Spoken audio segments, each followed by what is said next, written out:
I started racing motorcycles at the age of 8 years old.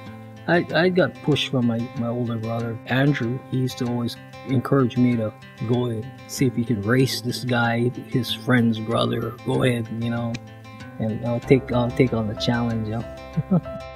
All my brothers, they were surfers, but I had passion to race motorcycles.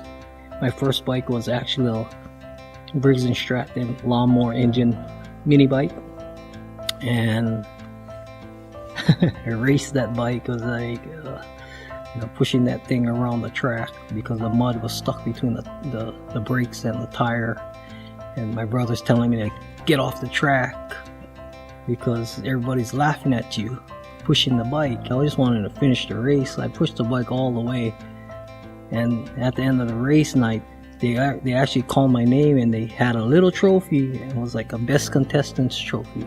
I started winning races after races after races. Every year I'd just advance into the expert class. In high school, I would never, I would be invited to going out, but I choose to stay home and get ready to go to the track on Saturday or Sunday.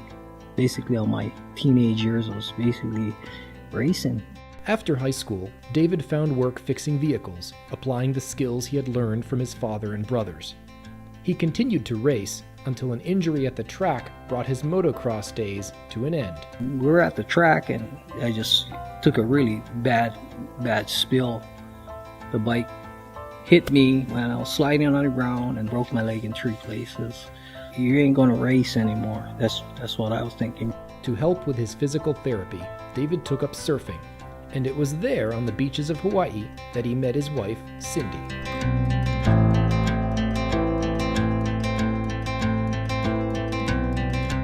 David's reputation as a talented motorcycle mechanic attracted numerous clients to his growing side business. Unfortunately, they weren't the kind of clients that would have the best impact on his family life.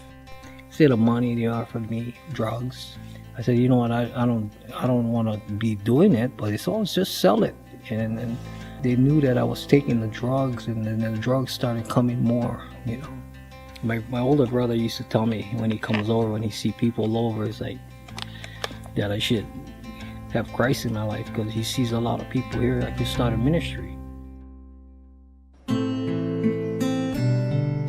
We were raised Catholic, and then I found out that my brother Andrew, that he converted into Christian.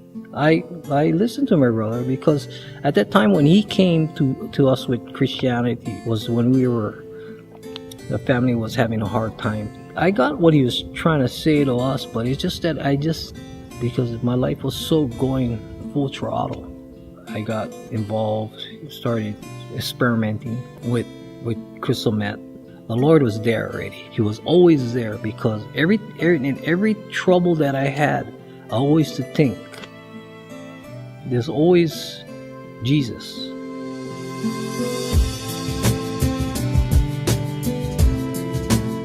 David accepted a job to repair a motorcycle from a client who needed time to get the money together. While he was waiting, David ended up using the bike to run some errands, and it was during this time he was pulled over by the police. They ran the number on the bike, and the bike was stolen. So they told me they got to take me in for questioning. I had crystal meth, and I had a joint in my pocket. I took it out, and the intake person, I gave it. I just handed it to him, and he said, this is not good. Now you got to answer for that to the detective. He was released the next day pending an investigation. The rest of his life, meanwhile, was falling apart at the seams. Now I'm living in my van, just separated from my wife. The kids got taken away, CPS. I told myself I needed to go and talk to my wife, because this is getting like I'm really drifting away from my family. But 4 months later, the police caught up with him. He was facing a grand jury indictment. For the first time in his life, David Debutiaco had no place to go.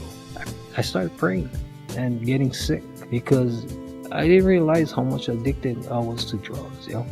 I started talking to God because there's nothing else in jail but prayer. I prayed at night, cried a lot. I remember laying down on the bed and just asking Him to come into my life.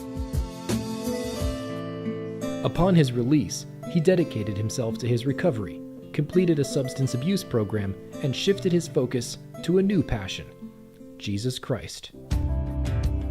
He moved to Maui to get away from the threads of his old life, started attending church regularly, and after about 3 years, reunited with his wife and children. You are good when there's nothing good in me.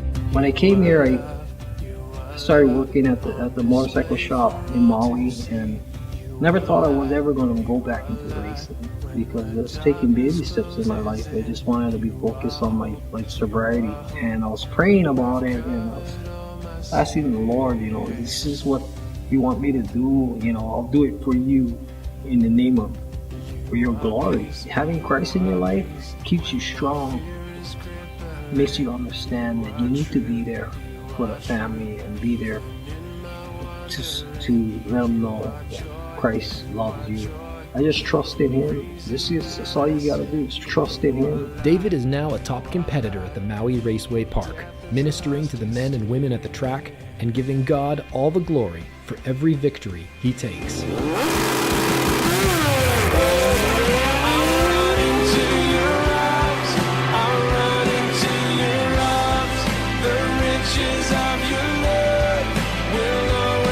That's why I put this tattoo right here.